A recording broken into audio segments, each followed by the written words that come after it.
Pessoal, Tá toda hora sumindo. não, toda hora, mas é o problema da. Agora, depois a gente vai conversar banda larga para os que não têm banda larga para fazer educação à distância. Depois eu vou querer te ouvir isso. Isso acontece com a gente, você imagina o que significa educação para quem não tem banda boa ou banda larga. Mas, pessoal, boa noite a todos e todas que estão entrando nessa reunião. A pandemia afastou a gente, afastou a possibilidade de a gente, em Chico, estar junto no buraco do lume toda sexta-feira, se abraçar, mas a gente vai se virando com todo carinho ou telecarinho para que nós consigamos sobreviver a todas as bobeiras que vêm de Brasília e que se espalham pelo nosso estado, em vários dos nossos municípios, tentando superar o que essa pandemia deixa de ruim para a gente, mas também as possibilidades de discussão da própria humanidade e do próprio futuro da humanidade diante de tantas coisas que esse ser invisível chamado Covid, o coronavírus, deixou para todos nós. Chico, nós estamos vivendo, e você melhor do que ninguém, porque passou um tempo enorme em Brasília, lutando a boa luta, perdendo a maior parte das causas, mas com dignidade nos representando, e nos representando apesar de todas as perdas que nós tivemos ao longo do tempo. Então, você tem muito a contribuir. Eu quero dizer que eu estou muito feliz pela decisão e por você ter sucumbido à pressão dos amigos e das pessoas que gostam de você, entre eles eu. Você é um irmãozinho um ano mais velho do que eu, mas a gente, ao longo da nossa história de vida, a gente teve tanta troca que faz com que eu tenha por você um carinho muito grande. E fiquei muito feliz quando eu soube que você não resistiu e você é pré-candidato a vereador no Rio e vai se somar àquela bela bancada que a gente já tem hoje, para, quem sabe, ter o prazer ou o desprazer de enfrentar o Calucho, né? Se ele se eleger de novo para continuar acumulando riqueza. Você que conheceu o pai dele, vereador, quem sabe, voltando a ser vereador, você conviva com o filho. Tem todos o mesmo DNA, todos o mesmo caráter, todos enriqueceram na política e estão hoje fazendo poucas e boas. Chico, nós vivemos num país cheio de contradições, né? Algum tempo atrás, da nossa geração, ouvi que o Brasil era uma combinação de Bélgica e Índia, lembra? Belíndia. Porque, ao mesmo tempo que nós temos capacidade de acumular um saber científico e tecnológico em todas as áreas, nós somos um país de contradição, um país que consegue fabricar avião da Embraer, independente de estar sendo privatizado ou não, mas não consegue fazer respirador para salvar a vida das pessoas no advento de uma pandemia como a do Covid. Vimos no ambiente de aquisição por parte do Estado um conjunto de iniciativas que, desconhecendo o sofrimento das pessoas que estavam morrendo, compraram por $100 mil coisas, respirador, que a UFRJ, aqui do nosso lado, a sua universidade, a universidade que você dá aula, a UFRJ, os engenheiros lá da COP, desenvolvendo respirador, que está sendo agora homologado pela Anvisa, por R$8 mil. E vários governantes compraram por $100 mil. Então, nós somos um país com estas características, um país que elegeu em 2018 um presidente da República que abomina o saber, seja ele científico, artístico, cultural, tecnológico, abomina todo tipo de conhecimento, porque ele próprio é um tosco, ignorante, que pouco sabe sobre qualquer coisa a não ser salário de militar.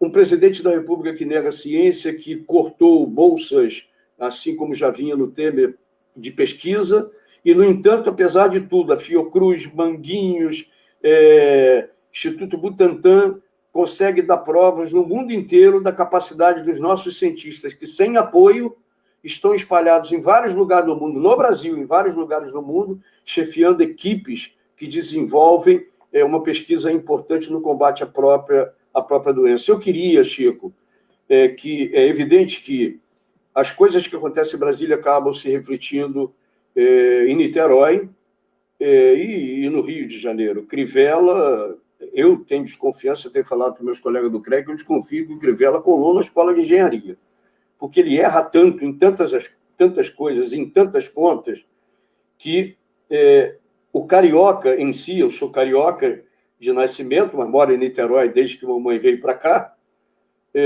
o carioca tem azar em tudo. Tem um presidente da República que é comum ao meu, tem o vice, o governador, que é comum às nossas duas cidades, e vocês têm o Crivella, que é um trio que dá para arrepiar. Eu queria que você, à luz da sua experiência, você pensasse alto com a gente naquilo que é mais importante para nós. Nós que preservamos e queremos defender a vida, ficamos olhando o que significa a educação para os mais vulneráveis da sociedade, o que significa o acesso à saúde para os mais vulneráveis da sociedade. Como é que nós podemos pedir a alguém que mora numa comunidade da Rocinha, ou aqui em Niterói, do Viradouro, aqui do Preventório, como é que eu posso pedir às pessoas distanciamento social se uma vive colada uma atrás da outra, casa uma atrás da outra, com as mais péssimas condições para que tenham suas próprias vidas resguardadas e salvas. Eu queria que você começasse essa viagem, um balanço sobre a situação do Brasil, que o fato de você ter saído há tão pouco tempo de Brasília e o que acontece lá não sai da cabeça crítica da gente. Eu queria que você fizesse uma viagem conosco a respeito do Bolsonaro, lá em Brasília, do Witzel aqui, e impressionante que conseguiu escapar de uma CPI, porque os caras montaram uma CPI em desacordo com os procedimentos de Brasília. Eu queria, então, Chico, que você fizesse essa viagem, e eu quero antecipadamente agradecer muito. Fiquei muito feliz, sou pré-candidato também, o dever partidário me obriga a continuar sendo pré-candidato. Estaremos aqui mais uma vez com o Flávio Serafini na disputa da Prefeitura de Niterói, Flávio Serafini. Lamento que o Marcelo Freixo não tenha podido, pelas razões que ele expôs claramente, ser o nosso candidato, mas nós temos um programa para a cidade do Rio, temos um programa para a cidade de Niterói, e vamos defender esse programa, porque a visão de sociedade que a gente quer está longe de ser alcançada. E mesmo que a gente lute sempre, sabemos que temos muita luta pela frente e muita coisa por conquistar. Fala aí, Chico. E muito bom ter você aqui, mesmo que à distância. Meu querido Paulo, Eduardo, Peg, de tantas histórias, tantas lutas, tanta coerência da sua parte, uma história de vida exemplar. Não por acaso o povo de Niterói te quer como representante. E você está aí na batalha de novo. A gente já tem tempo de aposentadoria, do ponto de vista até da militância política, mas enquanto a gente tiver as faculdades mentais e mesmo físicas mínimas, a gente não vai desistir, né? O exercício da cidadania e a utopia que nos move vão fazer com que a gente nunca desista, nunca pare, dentro do parlamento, dentro dos executivos ou fora deles. Esse mandato nunca acaba, que é o mandato da solidariedade, da busca da igualdade, de um novo mundo possível e necessário, a ser construído a partir da cidade, do espaço vivido, do território onde a gente se alegra, sofre junto com os outros. O Brasil, Peg, vive uma quadra terrível. Eu sou um velho professor de história e meus alunos gostam de perguntar: quem foi o melhor presidente da República do Brasil? Quem foi o pior? Essa mania de fazer ranking. Eu sempre dava um jeito de não responder. Eu falava, olha, depende. Contexto da República Velha, oligárquica, do café com leite, você tem uns piores que os outros, mas podia haver méritos aqui e ali, Rodrigues Alves, se quiser. Mas não dá para dizer quem é o melhor e quem é o pior. Vargas, qual Vargas? Há muitos Vargas em um só Getúlio Vargas. Então, é óbvio que o último que foi eleito com as forças nacionalistas e que enfrentou uma tremenda pressão do imperialismo e acabou com um gesto radicalíssimo do suicídio, é muito diferente do Vargas do Estado Novo, né? É muito diferente do Vargas do governo provisório, da chamada Revolução de 30. Então, não dá para ficar comparando Vargas a si mesmo. E os outros do período liberal-democrático, de 46 a 64, mesmo entre os milicos, a gente tem que reconhecer que o Castelo Branco, por ser ligado à chamada Sorbonne, Escola Superior de Guerra, ele não, e naquele momento, ele não montou a máquina de tortura cruel e violenta do Médici, mas todos os generais foram autoritários e horrorosos. Então, mas agora, olha, eu estou me alongando aqui, eu digo, afirmo e repito, o pior presidente da história republicana chama-se Jair Messias Bolsonaro. Por quê? Primeiro, como você lembrou bem, ele é um tosco que não tem vontade de conhecer os problemas brasileiros, independente da posição política, da adesão de classe que ele tem claramente pelas classes dominantes, pela alta burguesia, o programa ultra neoliberal. Ele é um homem dessa linhagem, mas e aí eu falo de cadeira parlamentar. Você lembrou bem, nós fomos eleitos, eu e Bolsonaro, vereadores pela primeira vez na vida, lá nos idos de 1988, para a Câmara do Rio. E depois eu convivi com ele por 16 anos lá em Brasília. Ele não participava dos grandes debates, não se aprofundava em nada, era um homem bitemático, controle do afeto alheio e controle da movimentação do povo.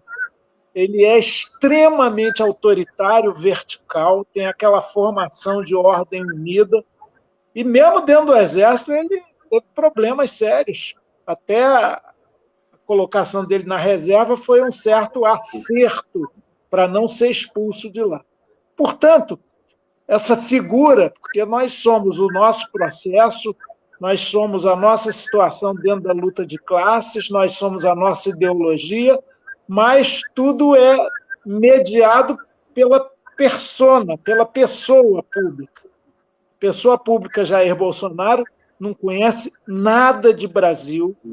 Ele me disse no avião, a gente naquela vai e vem para Brasília de antigamente, quando eu e ele tínhamos mandato de deputado, que acabou em janeiro de 2019, mas ele me disse uma vez ali para maio do ano de 2018, falou, poxa, eu sozinho sou maior que o pessoal, eu e meus filhos vamos ter mais votos que vocês.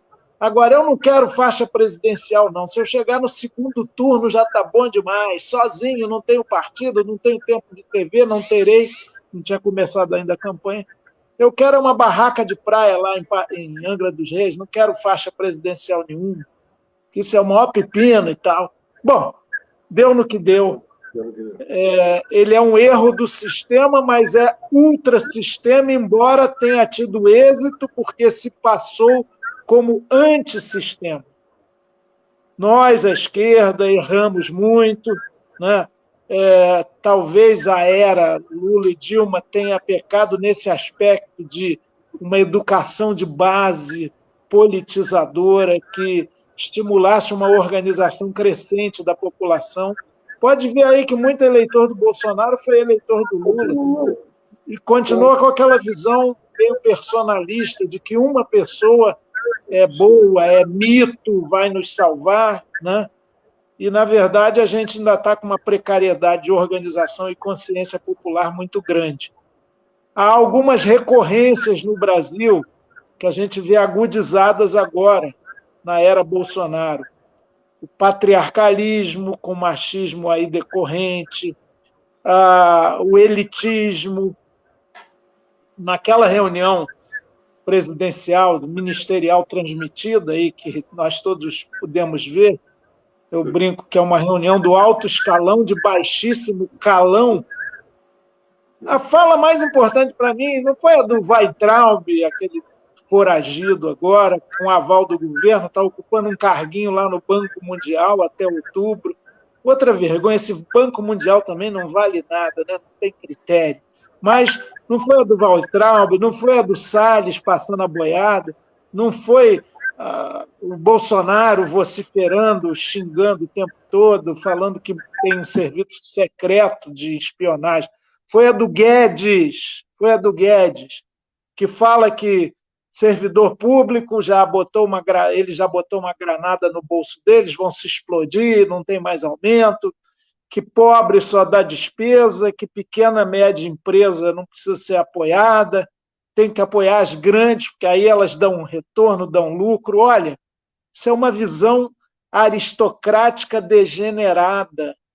Isso significa, concretamente, como nunca na história desse país, de 2019 para cá, desmonte de políticas públicas, desmonte do próprio Estado brasileiro, entreguismo desvairado, subordinação, precarização de direitos, perseguição e espionagem de quem resiste à escalada neofascista. E isso está aí. Tem ainda uma base popular, que eu acho que está decrescente, mas ainda é sólida o suficiente para segurar um processo de impeachment. E tem uma aliança inaceitável com os setores liberais. Esses setores liberais, em função da pauta econômica, eles acabam aderindo ao bolsonarismo, por oportunismo e interesse menor e mesquinho. O Brasil, portanto, vive uma profunda crise ética, política, jurídica, econômica, inimaginável. Agora, e aí encerro, Paulo, eu acho que isso é um momento. Eu diria que o Bolsonaro agora ele está amansado pelas forças de centro e liberais, que preferem continuar com ele até o fim do mandato, desde que ele fique mais caladinho. Não por acaso ele silenciou a partir da prisão do Queiroz, porque ali é um esquema pesado da gangsterização da política, muito pesado, estão segurando as investigações, tem milícia envolvida, enriquecimento ilícito, como você destacou, mas tem setores ainda que preferem segurá-lo, desde que ele fique comportadinho. Nós, outros, achamos que é preciso derrubar esse governo a partir de uma importante mobilização popular. Não é só a nossa vontade, é a mobilização popular, é uma nova consciência. Então, a gente está vivendo pandemônio na pandemia. Aliás, daqui a alguns dias, nós vamos chegar a 100 mil mortos, 100 mil famílias enlutadas. E, olha, tem corte de classe aí nisso, porque saiu uma pesquisa publicada pela insuspeita revista Época, que é das organizações Globo. Lá, eles levantando com o SUS, mostraram que a maioria dos que morrem são negros, são pobres, são periféricos, e no Brasil, mais do que em outros países, jovens também estão morrendo. Ou seja, não é por acaso que nós somos um dos piores, se não o pior país do mundo no combate à pandemia. Até aí também o Bolsonaro produz um desastre, uma tragédia, uma mortandade inimaginável. É muito triste, é muito difícil, inclusive até a gente falar em eleições, num momento desse em que está todo mundo aflito, quem nunca pôde se isolar está aí correndo riscos cotidianos, quem pôde está sofrendo também com isso. Repito, 100 mil famílias enlutadas daqui a 5, 6 dias. Isso é uma desgraça total, mas o nosso papel é resistir. Eu acho que a gente tem meditado muito sobre o que tem acontecido e não vamos desistir, não. Eu acho que a gente tem a obrigação de viver, de sobreviver e de encontrar novas formas do viver, né? Como pediu Gilberto Gil ao tempo rei. Isso vai passar, Bolsonaro vai passar, mas não é Se a gente cruzar os braços, ele fica, se reelege até. Eu vou me levantar da minha cadeira, porque você falou do Guedes, eu vou pegar aqui 2 livros, rapidinho. Pois não. Será que o Guedes escreveu livros? Eu vi ele dizendo que é muito mais fácil ser socialista do que liberal, capitalista, porque o socialismo tem ideias generosas, as pessoas logo se comovem, quer o bem da humanidade. Você viu isso? E já para ser liberal, você tem que pensar, formular, ser um pouco perverso até. Você falou daquela reunião, é evidente que as barbaridades, eu me lembro de alguns aspectos interessantes daquela reunião, e é evidente que os mais suscetíveis de virar meme são as bobagens do meio ambiente e do Weintraub. Agora, a cara do ministro da Saúde que tinha acabado de entrar e que estava... Ele olhava para um chamando o STF de vagabundo, ele olhava para o outro dizendo que tem que aproveitar e passar uma boiada, e falou, onde eu meti o meu cavalo? Não ficou muito tempo. Mas o Guedes... Vender a porra do Banco do Brasil. Pois é. Agora, a do Guedes, que não é uma fala tão popular, mas quem tem um senso crítico apurado sabe exatamente o que significa. Eu tenho, de tempos em tempos, eu releio esse livro, eu não sei se a câmera vai pegar, eu não sei se eu consigo focalizar. É um trabalho que anualmente é feito e que trata do relatório sobre a riqueza global do mundo, é um relatório de 2019. O Brasil está na 8ª lista, na 8ª posição na lista dos partidos que acumulam pessoas que tenham mais de $1 milhão. Em 8º lugar, o Brasil, mais de $1 milhão. Não, os partidos. Pessoas. Nós somos um país que está na 8ª posição na lista dos países que têm a maior quantidade de milionários. E segundo o estudo, que é do Credit Suisse, milionário é considerado pelos pesquisadores aquele que detém $1 milhão aplicado. Nessa pandemia, em que o Guedes fala de que é importante salvar os grandes, porque os pequenos vão para o espaço, ele é tão ignorante em relação a um dado que é não só brasileiro, mas um dado do mundo. Quem emprega é micro e pequeno empresário. A maior quantidade de empregos no mundo inteiro, e no Brasil não é diferente, é feito pelos pequenos empresários, que têm 5 empregados, 4 empregados e por aí vai. Nesta pandemia, a riqueza dos milionários brasileiros cresceu 30%. Em quê? E não foi vendendo respirador superfaturado, não. Isso os corruptos tentaram fazer uma riqueza se aproveitando da morte alheia. Mas os milionários brasileiros ficaram mais ricos ainda, com crescimento que equivale a 30% do crescimento do ano anterior. Porque, na prática, qual é o investimento que se tem em produção? Os camaradas pensam que os R$200 iniciais que o Bolsonaro queria dar e que o Congresso aumentou para 500, e depois, para ele dizer que o Congresso não era o benfeitor, ele aumentou de 500 para 600, isso é que está no mundo inteiro alimentando a vida das pessoas que estão passando fome.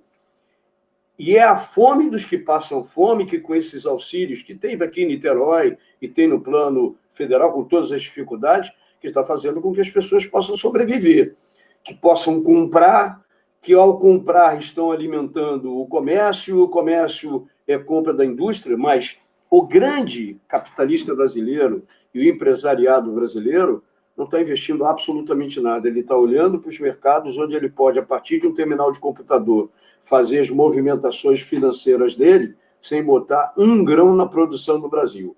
E não é à toa que o Bolsonaro, tosco do Bolsonaro, e sem o Guedes, recebeu os fabricantes da indústria automobilística que até ao longo do tempo foram protegidos, inclusive, pelo Lula. Nós estávamos uma boa parte do tempo no PT e sempre que os metalúrgicos do ABC e etc. sofriam algum problema, o próprio governo, pela origem do próprio Lula, dava um jeito de proteger, diminuição de IPI, por aí vai. Mas a indústria automobilística se dirigiu ao Bolsonaro para reclamar que não estava vendendo carro. Pessoas morrendo, ele dizendo que era uma gripezinha que ia passar logo, aquele outro amigo dele, negacionista do Osmar Terra, ou Mar Terra, dizendo que não ia ter gente morta em lugar nenhum. E o fato é que, de lá para cá, nós temos acumulado um conjunto de iniciativas que vão enterrar cada vez mais a economia brasileira. O governo tem que rolar muito. O Lula, no outro dia, falou uma coisa que, de certa maneira, é verdade. O Lula saiu do governo e deixou uma senhora reserva cambial no Brasil. Um volume significativo de dólares que ultrapassa 400 bilhões de dólares. Qual é o problema de você rodar moeda nessa conjuntura? Roda dinheiro. Porque nós estamos caminhando para ter uma deflação, o que significa a economia encolhe, e nós vamos ter deflação, e o máximo que pode acontecer se você roda moedinha para alimentar a barriga de quem tem fome e, de certa maneira, manter a economia rodando, o máximo que você pode acontecer é você sair de uma diminuição do PIB muito grande, de uma deflação, para uma inflação zero. Então, mas o governo não tem visão. O Paulo Guedes é tão voltado para atender os interesses dos capitalistas do Brasil, a própria formação dele aponta nesse sentido, que aquela frase como você disse, Alço, ela é simbólica do tipo de governo que durante mais de 2 anos e pouco nós vamos ter no Brasil. Agora, o que nós fazemos para recuperar as bolsas de estudo dos nossos pesquisadores? Com que alegria a gente vê uma mulher no Reino Unido chefiando uma equipe de pessoas responsável pela vacina que está sendo desenvolvida em Oxford. Por que essa menina está lá? Uma paulista, uma médica novinha, casada, se não me engano, com alguém da Ásia, que tem uma filhinha e que está lá. A quantidade de pesquisadores aqui que nós temos desenvolvendo um conjunto de trabalhos significativos. Enquanto isso, você tem uma dificuldade enorme e aí no nosso estado fica mais complicado, nessa discussão. Eu estou olhando no Rio, eu tenho conversado com o Flávio na Alerj, conversado com o próprio Valdec, que é daqui de Niterói, que está lá na Alerj, na bancada do PT, a discussão que está vigiando agora. E eu queria o seu olhar de professor, e professor que foi professor de escola particular, que você sabe exatamente quais são as condições mais favoráveis, não só pelos alunos que estão lá, mas pelas condições da família que tem para ensinar em casa, para dialogar, etc, etc. Como é que nós vamos voltar às aulas? Como é que nós vamos ter a modularidade na escola pública? Os professores defendem que uma escola pública, para ter um bom aprendizado, você tem uma determinada modularidade, desde a educação infantil, passando pelo ensino básico, o antigo ginásio, para a gente. Como é que nós vamos conseguir, em turmas que nós não temos a modularidade, sequer a modularidade, quantidade de alunos respeitada, como é que eu vou garantir distanciamento entre crianças que se abraçam, que brincam botando a mão na boca um do outro, que beijam, que sujam a mão, passam no rosto, etc. Como é que nós vamos garantir isso? Como é que nós vamos garantir que a tal educação à distância que os filhos das classes médias e altas podem ter nas suas escolas, como é que nós vamos garantir isso para as nossas crianças? Até bem pouco tempo, nós assistimos uma discussão bizarra se o Enem seria suspenso ou não. E ouvi o Weintraub dizer que o Enem não foi feito para resolver desigualdade social. Mas como é que não é feito para... Não é para resolver desigualdade social, mas eu não posso fazer um Enem com todas as diferenças estruturais que uma parcela pobre da população brasileira tem em relação à classe média e à classe alta. Como é que eu vou disponibilizar vagas de acesso ao nível superior se eu não olho a diferença que tem no acesso ao ensino no ambiente? Já é normal fora da pandemia. na pandemia se agudiza mais ainda. Eu queria que você, enquanto professor, né, é evidente que depois você virou professor de universidade, depois foi roubado por nós para ser nosso representante na Alerj em Brasília, mas você sabe muito bem o que significa a gente conseguir dar uma educação pública de qualidade àqueles que mais precisam de educação pública de qualidade, sem o que eles não atingem patamares de dignidade na vida. Uma família na Alemanha, um menino na Alemanha, uma menina na Alemanha que nasce numa família pobre, em 2 gerações, ele tem um nível mínimo extremamente maior do que o nosso de dignidade humana. No Brasil, os estudos da pobreza mostram que você leva 9 gerações, e tem exceção, é evidente, 9 gerações para você ter um nível mínimo de dignidade. Então, eu queria que você pensasse alto conosco acerca das dificuldades por que passa a educação pública nesse ambiente de pandemia, a sua visão sobre volta às aulas, etc. À luz, inclusive, de um execrável vídeo que foi montado pelo Sindicato dos Donos de Estabelecimentos, que, de vergonha de tanta burdoada que eles receberam, eles resolveram, ainda bem, tirar do ar. Mas você deve ter assistido, o Cinep do município do Rio de Janeiro. Eu queria que você ajudasse a gente a pensar sobre essa situação que está afligindo mães e pais, não só na rede privada, mas também na rede pública. Vamos lá, Chico. Bom, Paulo, a educação, como dizia o Darcy Ribeiro, a educação no Brasil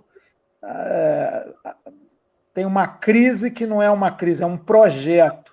Ela Sim. sempre foi uma educação classista, excludente. A luta pela escola pública vem de longa data, mas é relativamente recente. Embora a Constituição do Império já fale da obrigatoriedade de criar ginásios públicos, como se dizia no século XIX, isso não foi efetivado. O movimento Escola Nova, nos anos 30 do século passado, liderado pelo Anísio Teixeira, Fernando de Azevedo, Lourenço Filho, falava da importância da educação para o Brasil superar a miséria, o subdesenvolvimento, qualificar mais as pessoas para o trabalho. Foi um movimento importante. Nós temos, na formulação de políticas educacionais, grandes mestres, a professora anônima que batalha ali, criando muitas vezes o seu próprio método de alfabetizar. O Paulo Freire gostava de destacar isso. Olha, eu não inventei nada, isso aqui muita gente está fazendo aí no anonimato, que é uma educação onde a leitura do mundo precede a leitura da palavra, educar pela realidade do feijão, do pão, do tijolo, e não do Ivo viu a uva. Então, a gente tem, de um lado, um movimento pedagógico auspicioso, bonito, que é responsável por um fato importante no Brasil. 97% das nossas crianças em idade escolar estão matriculadas. Faço questão de enfatizar o matriculados, porque muitas vezes matricula e abandona, matricula e desiste, por uma série de razões. Mas, de qualquer maneira, essa cobertura é bastante grande, coisa que há 30, 40 anos atrás não existia. Mesmo no nível universitário, quando eu fiz aí a nossa querida UF, nos anos 70, eu fiz o curso de História aí, eu lembro bem, esse número não saía da minha cabeça, porque a gente fala, vocês são um dos 350 mil privilegiados do Brasil, que era a população universitária, em 90 milhões. Hoje, o percentual de estudantes universitários cresceu muito, só que mudou a pirâmide, virou de cabeça para baixo. Quando eu fiz a UF, quando nós estudamos, fizemos a nossa universidade. Você fez aonde, engenharia, Paulo? Oi? Não estou ouvindo. Bom. Também na UF, eu cursei matemática, não completei, e engenharia também na UF. Ah, sim, pois é. Na mesma década. Naquele tempo, esses 350, 400 mil estudantes universitários estavam 80% nas universidades públicas e 20% nas privadas. Agora mudou. as universidades públicas, com todos os ataques, sobretudo desse governo agora, é outra tragédia, outro desmonte, mas elas são de excelência. Então, você falou aí da pesquisa, da ciência, são fundamentais, mas só 20% da população universitária está nas universidades públicas hoje em dia, 80% nos cursos nas universidades privadas. Ora, a pandemia também bagunçou o que já era bem bagunçado. Virou tudo de cabeça para baixo. Quero destacar que o estudantado e os professores, o povo da educação, de todos os níveis, era a ponta de lança e a linha de frente na resistência ao governo Bolsonaro. Lembra das manifestações do ano passado, multitudinárias, muita gente, milhares, defendendo a educação pública gratuita de qualidade. Aliás, para esse ano estava marcado para o dia 18 de março, eu lembro porque estava na mobilização, uma grande manifestação para abrir o ano, mas com a pandemia tudo teve que ser recolhido.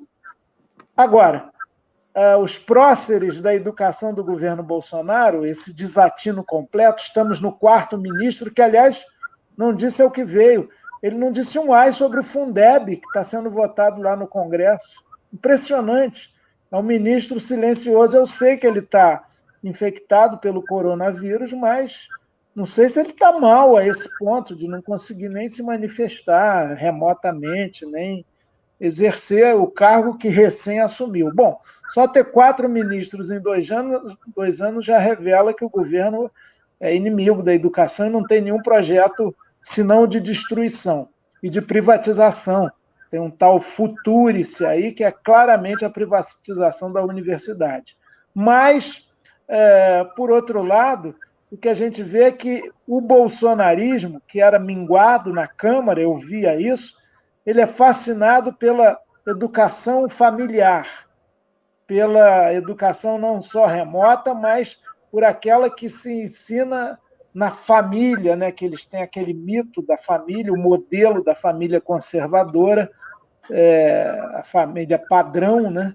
Então, eles querem muito atribuir à família as tarefas da educação, desobrigar o Estado, além de privatizar, criar voucher até para educação infantil, enfim, é uma loucura total, é algo que nenhuma pessoa de bom senso, não precisa ser de esquerda, progressista, não, nenhuma pessoa de bom senso aceita.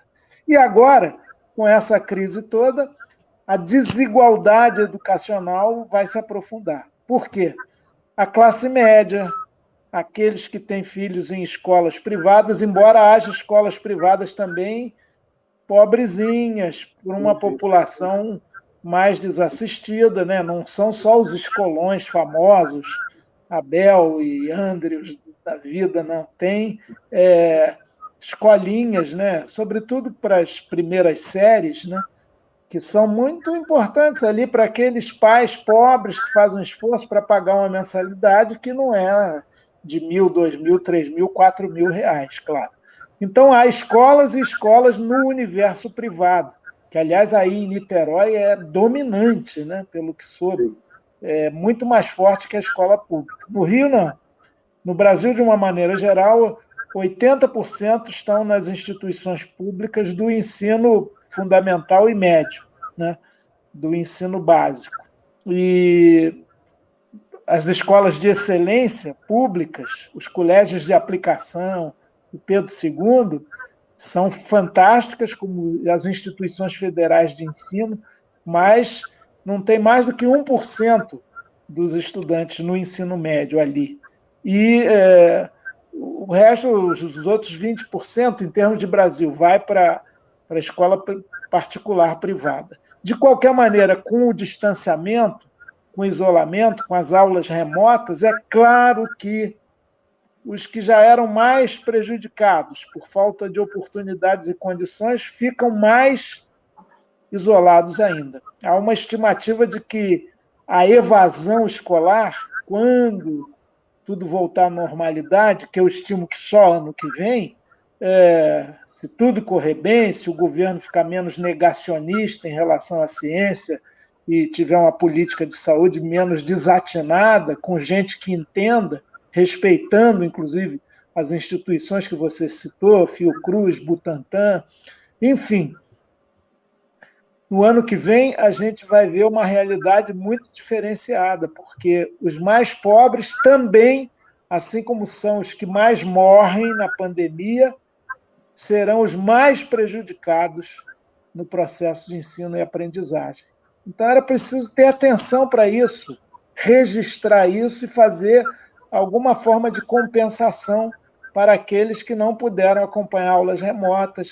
A gente hoje aqui, vamos dar o nosso exemplo, para começar esse ao vivo, Paulo, e olha que a gente tinha e tem uma assessoria técnica da melhor qualidade. Deu uma ziquezira lá que a gente atrasou 20 minutos. Né? Por quê? Porque essa tecnologia, embora fantástica, maravilhosa, irrenunciável, ela tem falhas e, sobretudo, não está democratizado, não chega aos mais pobres. Né? Muita gente não tem laptop, não tem computador sequer. E então o celular está muito expandido no Brasil, mas nem todo mundo consegue acessar pelo celular as aulas remotas, e o processo é diferente. Educação, aí eu falo do meu lugar de velho professor. Educação, ela tem que usar todos os instrumentos da tecnologia moderna, mas ela não pode abrir mão da presença, do diálogo, do calor humano, né? Senão fica muito frio. Do olho no olho, exatamente. Então, acho que a gente está numa crise grande. Os sindicatos patronais querem urgente a volta às aulas presenciais porque estão pensando no dinheiro, estão pensando em gente que pode não estar pagando, inadimplência, perder alunos, então querem voltar de qualquer maneira, devagar, com andor, que a nossa saúde está fragilizada. E o vírus não está controlado. Eu vi esse vídeo que disse que pesquisar demais atrapalha. Um vídeo de sindicato supostamente... Pois é, supostamente comprometido com a educação dizer isso. E falou também que as nossas escolas estão todas preparadíssimas. É aquilo que você falou. Criança e jovem aglomera, é da natureza, do ímpeto, do impulso. Sala de aula aglomera. As salas são todas arejadíssimas, vai dar para, numa sala onde tinha 30 alunos, botar só 15, revezar segunda, quarta e sexta, sei lá. É claro que na volta tem que se pensar em tudo isso, nos protocolos. Agora, voltar nesse momento é quase que um suicídio coletivo. Os sindicatos, tanto o CEP da rede pública quanto o Simpro da rede particular, fizeram assembleias remotas com muitos professores e profissionais da educação, trabalhadores, funcionários, mais de 500 pessoas cada assembleia dessa, e todos disseram, sem o aval da ciência, sem garantias, sem um parecer de quem entende, nós não voltaremos às aulas presenciais. Não é por falta de vontade, não. Vamos continuar nas aulas remotas, dá um trabalho danado, para quem não sabe. É mais difícil a aula remota do que a aula presencial, mais trabalhosa, para atender, para não permitir a dispersão da garotada. É duro, eu conheço, tenho vários familiares professores do ensino médio. Então, eu sei como eles estão sobrecarregados. Então, não é nada de querer ficar em casa, não. É de não querer morrer, é isso, não querer contagiar. É uma insensatez total. Eu não sei como é que começou hoje, porque o Crivella no Rio liberou para algumas séries a partir da quarta ou quinta, não sei, mas não me parece que as coisas andaram como o afã do lucro acima do direito à vida pedia, felizmente. Eu penso o seguinte, se nós admitimos na educação do país a existência, mesmo que de maneira complementar, optativa, a existência de educação enquanto mercadoria, que pode ser vendida, se a gente admite existir isso, eu acho que o governo deveria tratá-las como empresa. E aí dá toda a ajuda empresarial, tal qual dá um botequim. Pode ser um exagero o que eu estou falando, mas não é um exagero, é uma empresa. É uma empresa que vende um determinado serviço chamado educação. As pessoas têm que pagar professor, têm que pagar faxineiro, têm que pagar servente, têm que pagar uma série de coisas, como qualquer empresa. Aqui em Niterói, inclusive, se tentou o financiamento, mas ele não é suficiente para dar tranquilidade aos empreendedores da educação. Eu acho que tinha que ser tratado como empresa. Não significa deixa para lá, tão gananciosos, querem lucro, não. Eles têm uma atividade que é concedida pelo Estado. Esse Estado que existe não é um Estado que garanta educação pública e gratuita universal para todo mundo. E o que gera as nossas diferenças no acesso ao ensino superior e por aí vai. Mas se isso é um dado da realidade, eles têm que ser tratados assim. Não é as grandes empresas que o Guedes falou, não. Mas são empresas. Você tem escolas que têm 3, 4 sócios e tem 200 alunos, 150 alunos.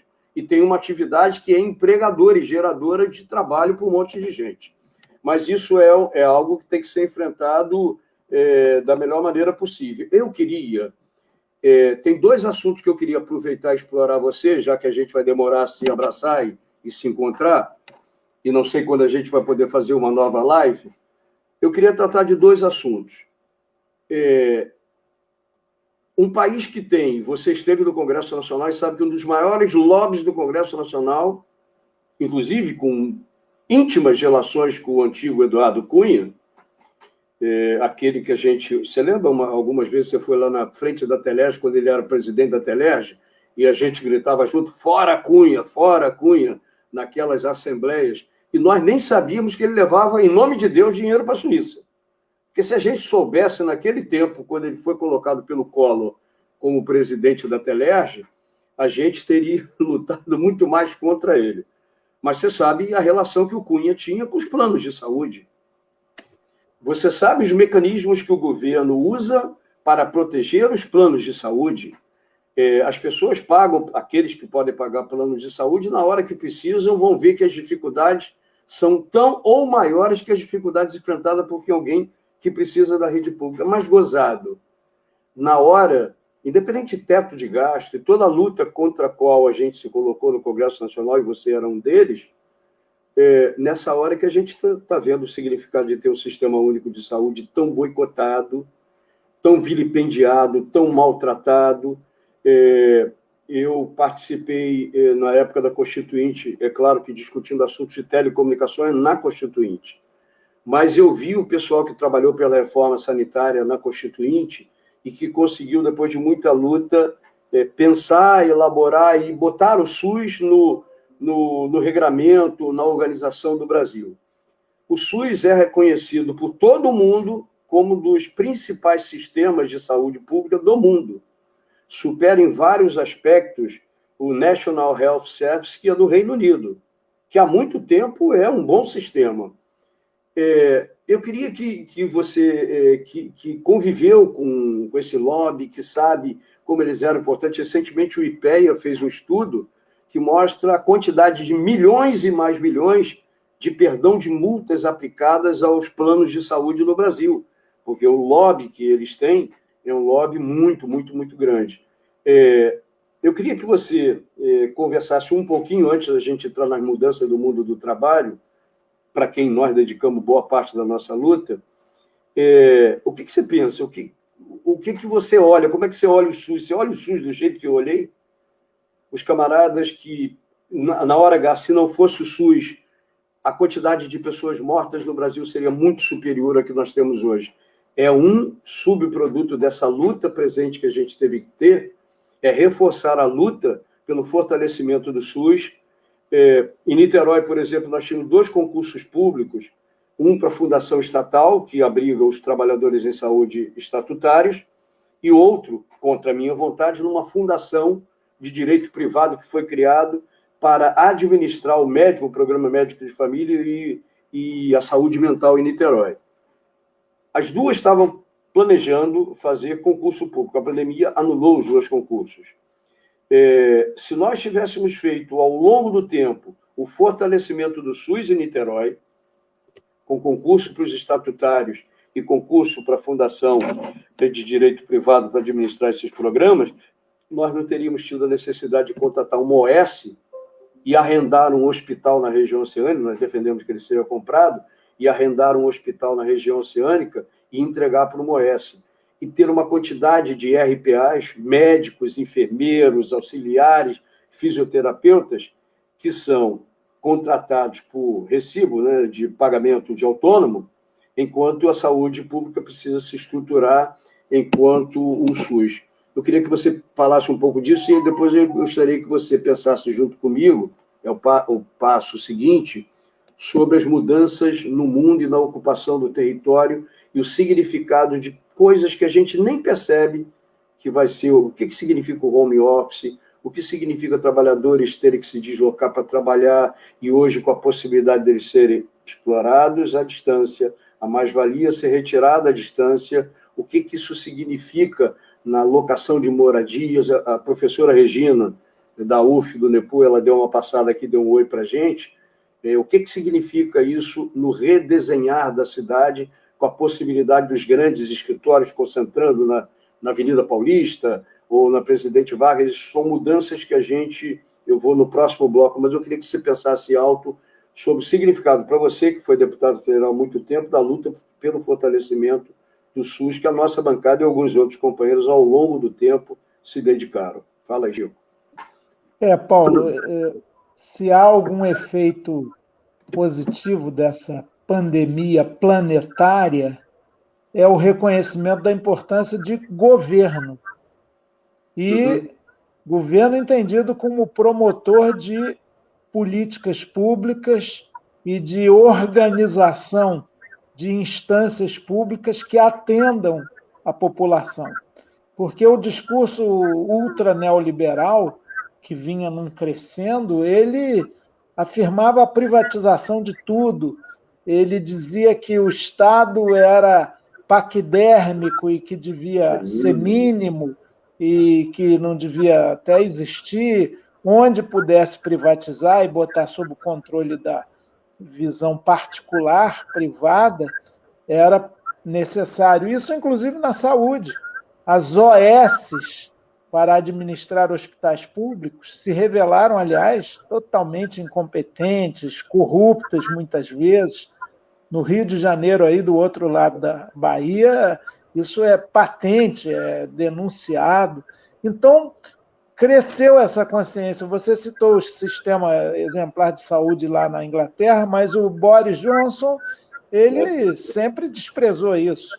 Quando precisou cair doente, no vírus bateu forte nele, e ele agora vive agradecendo o sistema de saúde público de lá.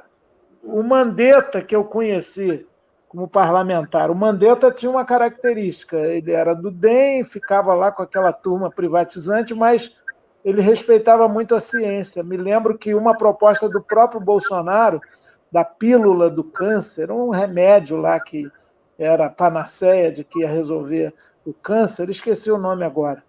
Ele ficou contra e veio perguntar para a gente, me lembro direitinho, Chico, o que o pessoal lá da Fiocruz, que você conhece mais, está achando? Aí eu até liguei para alguns amigos, como a Sueli Rosenfeld, sanitarista, e eles da Fiocruz, e eles nos informaram que aquilo não podia aprovar de jeito nenhum. Bom, mesmo assim, a Câmara aprovou, e o Senado também, e com parecer contrário da própria Anvisa, a Dilma sancionou, depois caiu na Justiça. Para você ver a força quando junta o interesse populista, né, de agradar todo mundo, com o interesse econômico, aí é terrível, é avassalador. O Mandetta, por outro lado, sempre ligado a planos de saúde, ele nunca defendeu o SUS. Parece que aprendeu no Ministério, diante da urgência e da necessidade, com a pandemia, a importância do SUS, a ponto de usar até uma jaqueta do SUS, ele e a sua equipe. E estava fazendo um trabalho em meio à enorme precariedade, para o qual ele próprio tinha contribuído antes, mas um trabalho que eu reputava sério, transparente, pelo menos botava a cara lá todo dia para dar a notícia. E aí o Bolsonaro, esse desatinado, Bolso-Ignaro, fica com ciúmes, porque queria botar cloroquina lá, essa obsessão dele, e queria continuar a obra de desprezo e desvalorização do Sistema Único de Saúde, derivado da Revolução Sanitária, lá dos idos dos anos 80, Sérgio Arouca, Temporão mesmo participou disso, tantos sanitaristas e que, na boa tradição do Oswaldo Cruz, tentavam dar o peso da saúde pública. Saúde não devia ser privada, em momento algum. O mínimo que se pede não precisa ser socialista para isso. Eu lembro que o nosso Plínio de Arruda Sampaio falava, olha, o exemplo de saúde para nós não está em país comunista, socialista, não podem ficar calmos. Lá também tem prioridade a saúde, vide Cuba, né? Sim. Onde, inclusive, os casos do Covid foram mínimos e muito bem combatidos, com muito controle e tal. Mas, de qualquer maneira, ele falava, olha, se a gente seguir o exemplo da Inglaterra, já está bom demais. E é um país capitalista. Então, a saúde pública é fundamental, igual para todos. Agora, a gente está longe disso, né? A gente sabe que a situação nos hospitais públicos é aterrorizante, difícil, a despeito da dedicação do pessoal da enfermagem, dos atendentes, dos médicos. O pessoal rala, se move em condições muito precárias, mas se dedica bastante. Então, acho que um dos pontos, inclusive no plano municipal, né, porque o sistema de saúde envolve também os hospitais municipais, é exatamente a defesa, o fortalecimento e hoje o resgate e a recuperação do SUS. Isso é decisivo. Agora, a destruição vem de longe, a recuperação também não vai ser da noite para o dia, mas é preciso trabalhar nessa direção. O lobby, isso eu vi, é poderosíssimo. Nosso companheiro Ivan Valente colheu o número de assinaturas necessárias para abrir uma CPI dos planos de saúde. Pergunta se foi colocado em pauta. Não criam de jeito nenhum, mesmo com o número regulamentar de assinaturas.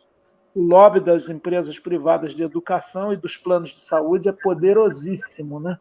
Tem que ser enfrentado também. É isso. Sem dúvida. Chico, nós já fechamos, parece que não foi antes, já completamos 1 hora de bate-papo, agradável bate-papo. Deu 1 hora agora. Mas eu queria, com o último tema, com toda a liberdade para você fazer a viagem, eu queria falar sobre algo que me preocupa há muito tempo. Na metade da década de 70, e 75 até a década de 80, início da década de 80, o Brasil desenvolveu um dos mais sofisticados sistemas de automação bancária. E até hoje se mantém. Aliás, o Brasil, os técnicos nessa área são admirados e contratados no mundo inteiro, inclusive os hackers e os que trabalham contra hacker.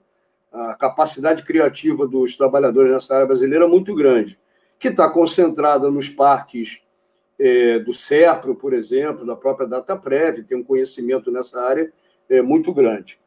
Mas, em relação ao mundo do trabalho, uma preocupação que sempre passou pela minha cabeça era ciência e tecnologia, em especial, elas existem para melhorar a vida da gente. Não é à toa que nós sempre combatemos a apropriação dos ganhos de produtividade científica, tecnológica e industrial pelo mundo do trabalho e não pelo capitalista. E na hora que a gente propõe jornadas de trabalho menores para o conjunto da classe trabalhadora planetária, é exatamente para que os ganhos de produtividade possam ser repassados para que o trabalhador tenha uma vida melhor. Possa, em vez de ter uma jornada de trabalho de 10, 12 horas, ele possa ter uma jornada de trabalho que dirija a energia dele e os ganhos dele salariais para a arte, para a cultura, para o cinema, para o lazer, para o contato com a família, etc, etc. Mas, muito bem. Nesses últimos anos da década de 70 e início da década de 80, começou intensamente a automação bancária.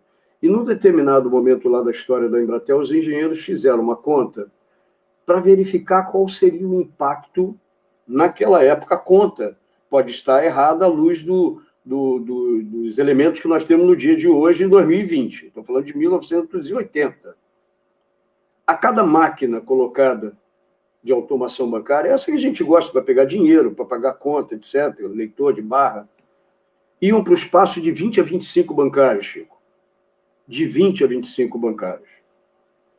O que significa, e aí tem aquele poema que dizia, mas eu não era bancário, eu não era isso, eu não era aquilo, e etc. E quando você vê, está todo mundo sem trabalho não tem vida, não tem dignidade, como dizia lá o Gonzaguinha e outros poetas da nossa música. Eu estou muito preocupado com a acelerada absorção pelo capital das tecnologias de comunicação e de aplicativos, que faz com que no mundo inteiro, eu vou tentar colocar aqui, não sei se vai aparecer, esse é um livro muito interessante, Tom Slee. Uberização, a nova onda do trabalho precarizado. No outro dia eu estava conversando com o pessoal de aplicativo que trabalha em Uber e etc., e eles cismam que eu sou contra a existência do Uber. Você vê que, por mais que a gente se aplique pedagogicamente, didaticamente, nem sempre a mensagem que a gente quer passar é passada corretamente. Eu dizia para ele, você está enganado. Eu sou contra o camarada que está no Caribe, tomando água de coco, olhando o dinheiro que entra, porque cada corrida que você faz, ele leva 30%, 40% seu. E o risco dos meninos do iFood, de motocicleta e de bicicleta.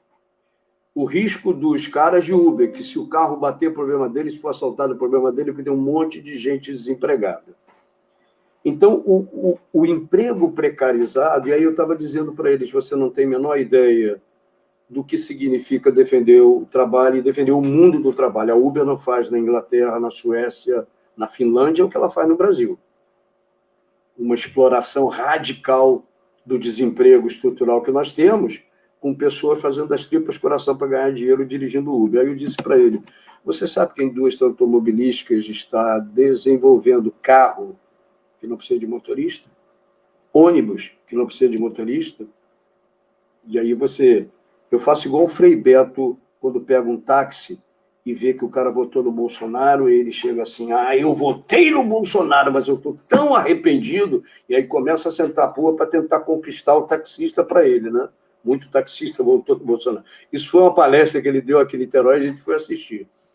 E aí eu disse para ele, meu amigo, eu vou usar o mesmo aplicativo para pegar o Uber, daqui a pouco vai ter uma buzina na minha casa e vai ter uma voz mecânica dizendo, aqui, Uber, falando, eu estou com o carro pronto para o senhor Paulo Eduardo. Aí o Paulo Eduardo sai da casa e o Uber tem um sensor de presença, assim como tem sensor de lâmpada, que vai dizer assim, o senhor toca no botão 1 para abrir a porta. Aí você abre a porta, é autorizado por ele, e você senta. O senhor aperta o botão 2 para o cinto de segurança ficar atachado. E aí você vai para o destino sem motorista. Então, a chamada uberização, que tem várias literaturas a respeito disso, e que é intensamente aplicada em países como o nosso, afetando mais ainda o trabalho dos trabalhadores. E aí eu queria que você vai voltar a ser vereador. O Rio de Janeiro, o Eliomar, nos brinda com um livro interessantíssimo, inclusive, sobre a engenharia da cidade. Lembra aquele livrinho do Eliomar? O Rio de Janeiro demorou um tempo enorme para ter plano diretor, e agora nós vimos as tentativas de mudança com puxadinho, com programas habitacionais controlados pela milícia, etc. Nós sabemos que o trabalhador que mora bem longe do local do trabalho é o mais prejudicado por uma cidade que não é uma cidade democrática, justa, que distribua os postos de trabalho pela cidade. Mas uma coisa começa a acontecer, não sei se você reparou, e depois a gente vai ter que discutir isso com os nossos companheiros urbanistas para nos ajudar a sermos vereadores melhores na questão urbanística. Eu acho que a pandemia vai, e até porque o capital vai explorar isso, tem várias empresas que já viram que é mais barato manter alguém em casa trabalhando, do que ele alugar escritórios enormes, com despesas de manutenção, ele transfere despesa para você, sem te dar um ganho adicional de trabalho. Eu queria saber de você se você já pensou o significado, para além do que a gente sabe que precisa melhorar na educação, os mais vulneráveis, na saúde. Você que vai ser de novo vereador, e a gente vai poder trocar figurinha, você lá e eu aqui, espero,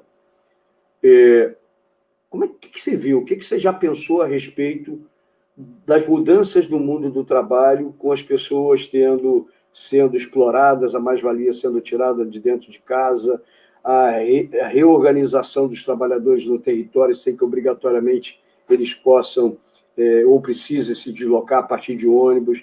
O que está acontecendo na cidade? Você viu a quantidade de pessoas que está querendo? O Gabeira, no outro dia, estava com a bicicletinha dele num programa desse da Globo News, lá. Lembra que o Gabeira andava de bicicleta por aí? A gente fez campanha dele com bicicleta. As bicicletas estão voltando como um transporte importantíssimo para a cidade.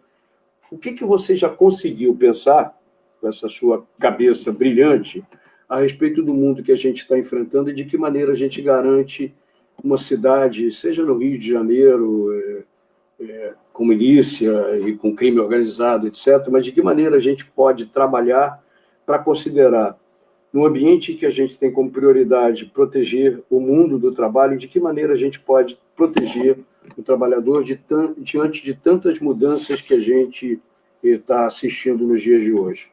O que você acha a respeito disso?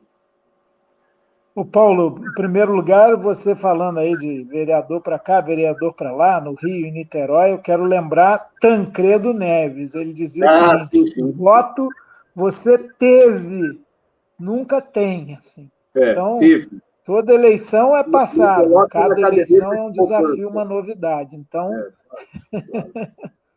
futuro a Deus pertence e a consciência do povo também.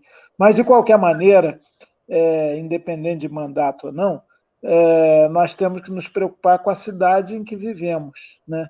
E, de um lado, as mudanças tecnológicas são irreversíveis, né? Não dá para fazer como o movimento dos ludistas, que quebravam máquinas para manter só as manufaturas, evitar aquelas máquinas que atrapalhavam a produção, diminuíam os postos de trabalho e tal.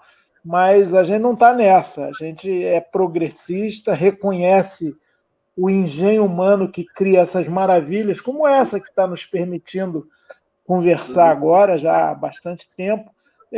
Isso é uma conquista civilizatória, por isso tem que ser democratizada, por isso tem que chegar a todo mundo. Não pode ser um apanágio de poucos, não pode ser algo elitista. Nós, lá em Brasília, no meu tempo de deputado federal, discutíamos muito uma lei de impacto tecnológico, ou seja, criar mecanismos legais para impedir o desemprego em massa, que atingiu não só a categoria bancária, como você mencionou muito corretamente, mas também os metalúrgicos, também há profissões, inclusive, que foram extintas já. Isso é irreversível, não dá para parar, não, vamos voltar a ordenhar a vaca com a mão sentado num banquinho de madeira. Não, tem a ordenha mecânica, e é muito mais higiênico, é muito mais saudável e não explora a força de trabalho corporal. Entretanto, se essas modificações tecnológicas tão importantes não são acompanhadas de mecanismos de justiça social, como você já mencionou, reduz a jornada de trabalho para a pessoa se dedicar aos estudos, ao lazer, à cultura, à família. Isso é ótimo, isso é ótimo. Se você, numa redação de jornal, por exemplo, precisava de uma sala enorme com 50 máquinas de escrever, aquele barulho frenético, eu já vi isso, você também já viu, no final da tarde, início da noite, para fechar o jornal, que ia lá para a linotipia. Se isso tudo acabou, com o computador agora é um trabalho silencioso e um espaço 10 vezes menor e com 10 vezes menos gente. O que precisava de 100 para fazer, 10 fazem. Isso é irreversível, é o sinal dos tempos. Agora, As pessoas continuam vivas, crescendo, as pessoas continuam com as suas especialidades, vão ser jogadas no desemprego. Por isso, a lei de impacto tecnológico, para a pessoa se readaptar, para a pessoa passar a exercer outras funções, para a pessoa não ser jogada no desemprego. E nas cidades também, as cidades foram pensadas, na sua conformação atual, para a dinâmica capitalista, fabril, das grandes massas. A descentralização do trabalho é muito importante. Cada bairro ter o seu próprio centro comercial é muito importante. Você se locomover menos também. Então, é um novo modo de existir, né? E a gente tem que lutar. Eu achei muito bonito o movimento dos entregadores aí, que fizeram passeatas. Até no Rio não foi tão grande quanto em São Paulo, falando da condição de hiperexploração. Porque a tragédia é essa, Paulo. O fato da tecnologia ser muito avançada não significa, como deveria, ter relações de trabalho avançadas também. Aí acontece a superexploração. O home office pode tirar até os dias de lazer, pode tirar a hora de descanso, de tal a maneira como esse é exigido. Eu cansei de ver gente agora dizendo, poxa, nesse trabalho remoto, tudo bem, é bom não precisar sair de casa, se deslocar e tal, comer fora, mas os caras estão sugando. Eu não tenho descanso. Tem gente que desliga o computador e o celular para poder parar um pouco na exigência da empresa, porque essa invisibilidade do patrão, essa espécie de anonimato na relação de trabalho, está significando mais exploração ainda. Eles sugam até a nossa alma. Esses aparelhinhos prendem muito, mesmo para o lazer. A garotada, às vezes, fica fissurada com isso e não lê um livro. A operação intelectual da leitura no papel continua sendo importante para o nosso desenvolvimento mental, espiritual. Você não, por acaso, mostrou 2 livros aí interessantíssimos, 2 livros interessantíssimos. Mas a gente ficar só no mundo virtual não dá. É nefasto, é precário, é adoecedor. Então, a tecnologia não nos redime, ela pode nos escravizar ainda mais. Tem que ser, repito, acolhida, saudada como conquista civilizatória, mas devagar aí. Vamos respeitar o essencial, que continua existindo. O trabalho, muito mais importante que o capital. E o trabalho é feito por trabalhadores, trabalhadoras, seja lá como for, numa grande unidade fabril, em pequenos núcleos, dispersos. Cada vez mais você tem menos controle do processo produtivo. Uma peça fabricada lá na Coreia vai entrar numa linha de montagem aqui em São Paulo e o trabalhador nem controla esse processo todo. Então, está se aprofundando a chamada alienação do trabalho, que também não é bom para o desenvolvimento humano. Enfim, a gente tem que criar um novo humanismo, uma nova socialização dos meios de produzir e governar, incorporando as novas tecnologias, que têm que ser bem-vindas para liberar tempo para outras atividades igualmente importantes do espírito humano.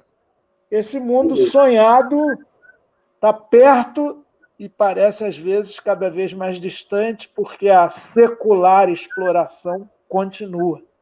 Mas nós estamos aí para lutar. É um novo mundo do trabalho, com novas relações, nova compressão, tempo e espaço, mas a mesma velha exploração. Isso não pode, a gente não pode aceitar. Uma última questão. Eu acho, Chico, a gente mais 10 minutinhos e a gente acaba. Nós vamos enfrentar uma eleição diferente de qualquer outra.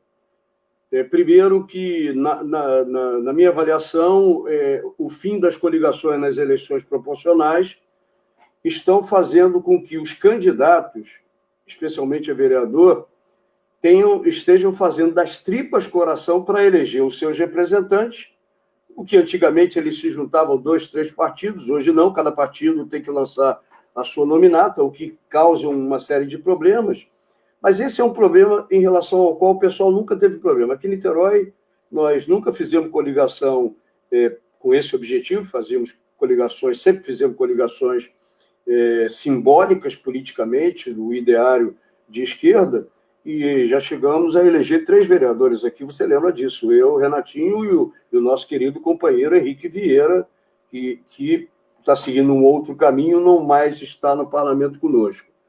Então, nós não precisamos disso, essa não é a questão, mas nós vamos enfrentar um ambiente em que o ódio se propaga com uma intensidade enorme, o que essa tecnologia que você mencionou ainda há pouco possibilita, entre outras coisas, que eu tenha máquinas divulgando notícias falsas, as chamadas fake news, que tentam o tempo todo arrebentar reputações, e a última vítima desse tipo de ataque foi esse menino Felipe Neto, que eu acho que a turma do Bolsonaro acabou dando um tiro no pé, né? Porque se o Felipe Neto já tinha 60 milhões de seguidores, é um menino brilhante, sabe, ele, além de conteúdo, ele tem uma análise crítica da realidade brasileira, então acabou sendo um tiro no pé. De qualquer maneira, esse é o ambiente que a gente vai enfrentar. Tarcísio, por exemplo, esteve aqui, já era vereador do Rio, quando nós discutimos em Niterói o Plano Municipal de Educação, no ambiente que a turma do Bolsonaro, que não era nem presidente da República, já defendia a escola sem partido, por todas as razões que você conhece muito bem. Como é que você está vendo a maneira da gente... Tancredo está coberto de razão. Nós, que já temos cabelo branco há muito mais tempo, estamos acostumados a olhar olho no olho, você lá naquela praça, lá na Tijuca, aquela tradicional querida praça, a gente aqui na Cantareira, em outros lugares, distribuindo papel, olhando olho no olho. Como é que você está vendo? Como é que a gente vai fazer campanha? E se esse instrumentinho, na hora que a gente está precisando falar com as pessoas, alguém entrar e derrubar? O que você está pensando da vida em relação a isso? Bom, enfrentar o ódio é da nossa história. Eu me lembro que no início do PT nós éramos os piores caras do mundo. A primeira eleição do Lula, eu trabalhava ali na Embratel, na Presidente Vargas, o pessoal do Saara dizia que o Lula ia pegar casa, ia botar 3 famílias, ninguém ia mais ter casa. Nós estamos acostumados a lidar, inclusive que o Lula, os petistas sequestraram, lembra disso, o Olavo? A juventude aí nem sabe disso. O dono do Pão de Açúcar, o Olavo Abílio Diniz. Diniz. Abílio Diniz. Abílio Diniz. E aí, nós estamos acostumados a lidar com isso. Só que, desta vez, me parece que as coisas vão ficar bem diferentes. Não só porque a pandemia, vamos fazer uma eleição no ambiente de pandemia, mas também que a turma do ódio está livre e solta, achando que pode tudo. E eu não acho que, no curto prazo, uma CPI da fake news ou uma ação no STF vá conter a maneira dessa turma pensar em relação à disputa que fará conosco. Eles não vão quebrar mais placas da Marielle, porque a Marielle já morreu há algum tempo, nós é que fazemos o tempo todo questão de dizer que ela está viva, mas quebrarão tantas placas quanto for necessário para que nós estejamos afastados da política e eles possam ter o espaço da política ocupado por pessoas que pensam igual a ele. Eu me lembro daquela frase, você já repetiu várias vezes, o Henrique gostava de repetir isso, e eu acho que é uma frase correta. A gente nunca tem medo da gritaria dos homens de mau caráter, dos homens maus, mas a gente se preocupa com o silêncio dos homens de bem. Como é que a gente tocar as pessoas nesse ambiente de ódio para que haja prevalência dos sentimentos de solidariedade, humanismo, fraternidade, para que nós possamos construir, é evidente, no pedacinho de uma Câmara, no pedaço de uma cidade, mas no nosso país como um todo, como é que nós vamos poder restabelecer um ambiente de fraternidade e reconquista do amor e do respeito ao próximo, coisa que não está acontecendo muito nos dias de hoje. Eu queria que você fizesse essas considerações finais, porque a gente já está na reta para terminar essa live. Vamos fazer outra mais lá na frente. Mas vai, o que você dá de lição para a gente? Ô Paulo, essa será a campanha mais singular das nossas vidas. E olha, outro dia eu estava fazendo um levantamento, eu já disputei 10 eleições. 2 para prefeito e uma para senador. Nessas 3 majoritárias, dançamos, perdi. E as outras parlamentares, houve êxito. Mas nunca nenhuma delas, em diferentes conjunturas, foi tão estranha como essa e tão imprevisível. Nós somos da rua, nós somos do olho no olho, nós somos do corpo a corpo, não só em período eleitoral. Sim. Nós fazemos a prestação de contas, estamos nas lutas, nas greves, nas portas das fábricas, dos estaleiros, nas remoções para conter a injustiça contra os mais pobres, nas tragédias como a do Morro do Bumba aí. Então não é negócio de buscar voto em período eleitoral, não. É o sentido da nossa militância política e do exercício de mandatos. É esse: rua, rua, praça, a praça nutrindo a presença nossa eventual em palácios, né? Ora, agora está tudo em suspenso. Muito provavelmente a campanha de rua será diminuta, até porque ninguém vai querer pegar papel. Em geral, já não quer, né? O pessoal não quer ler, não quer saber das propostas, há uma indução à despolitização e ao ódio à política em geral muito grande. Agora, então, o pessoal, não, esse panfletinho deve ter coronavírus. Eu não sei ainda. A eleição, a campanha começa daqui a menos de 2 meses, finalzinho de setembro, né? E eu entendo que as tais redes, que eu não gosto de chamar de sociais, não, elas são virtuais e tantas vezes antissociais, como você destacou. Elas vão ter um peso enorme. E nós que não somos dessa era, eu sou da galáxia de Gutenberg, do jornal impresso. Eu não tenho familiaridade com esses mecanismos, mas temos que chamar os universitários, os jovens, né, nos vincular com a turma que entende a beça, que conhece tudo, até o tal de TikTok tem agora, né? É chinês, hein? Cada... TikTok é Hein? chinês. É chinês, né? TikTok é chinês. É o avanço da China. Pois é, você vê. A turma, e cada hora tem um mecanismo novo, né? Mais rápido, mais ágil. Agora, perde o calor humano. Eu não sou um entusiasta dessas comunicações, não. Agora, tem que me render a elas. Era muito melhor a gente estar fazendo um debate aí no clube lá do Graguatá do que aqui. Agora, é verdade também que aqui a gente alcança mais gente, fica, outras pessoas verão depois. O resultado disso é imprevisível. Reconheçamos. A direita, em especial a extrema-direita, avançou mais no uso desses instrumentos, inclusive com os gabinetes do ódio da vida, fazendo grupos de WhatsApp, botando robôs, mais do que nós, muito mais. Nós estamos atrasados em relação a essa tecnologia. O desafio é a gente reduzir essa diferença e conseguir colocar aquilo que nos move, que é a paixão, que é o coração, que é a solidariedade, que é a fraternidade, esses valores que eu creio que são universais e permanentes, contra o individualismo, o egoísmo, a prepotência, a arrogância, a ira que eles professam, a indiferença aos desvalidos, aos mais pobres. Isso tudo é uma disputa de ideias por esses veículos aqui. Vamos ver, eu estou curioso, um pouco apreensivo para ver como é que vai se fazer, né? Às vezes dá um certo desânimo, né? Sem a rua, é esquisito. Mesmo na rua você não vai poder cumprimentar as pessoas. Claro que a gente não é de ficar pegando criancinha no colo e dando abraço demagógico. Tocar com o cotovelo. Mas não é bom, enfim. É a realidade que se impõe, né?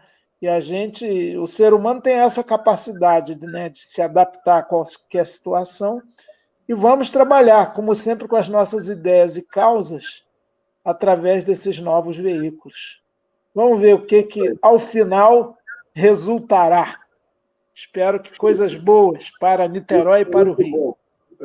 bom. Muito bom poder, mesmo que virtualmente, encontrar você.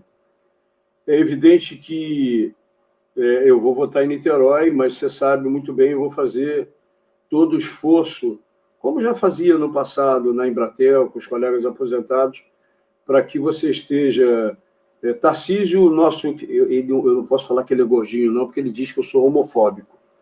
Gordofóbico, aliás. Gordofóbico. Gordofóbico. Pô, Paulo, você é gordofóbico, mas que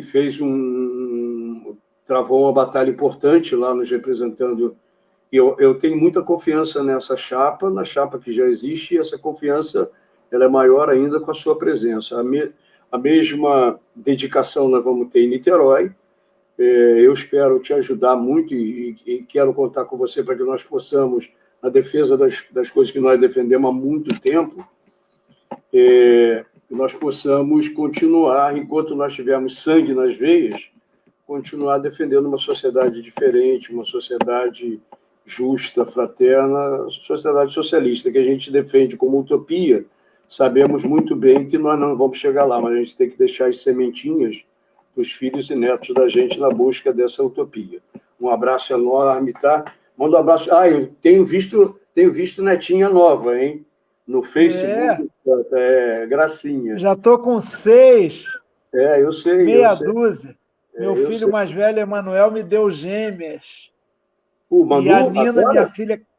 há 3 anos, quase 3 anos. Mais novinha. Nasceram as gêmeas.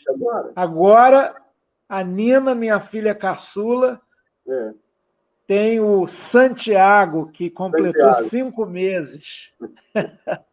Isso é uma beleza, bom, né? Aliás, para os nossos netos, a gente dedica a nossa luta para que eles possam ter um Brasil melhor do que a gente conseguiu ter, né? Um abraço, Chico, claro. Um abração forte, tá? Está encerrado. Obrigado, Paulo. Muito obrigado pelo convite. Vamos em frente, juntos sempre. Juntos. Valeu, irmão. Um abraço, pessoal. Tchau, tchau. Valeu. Um abraço.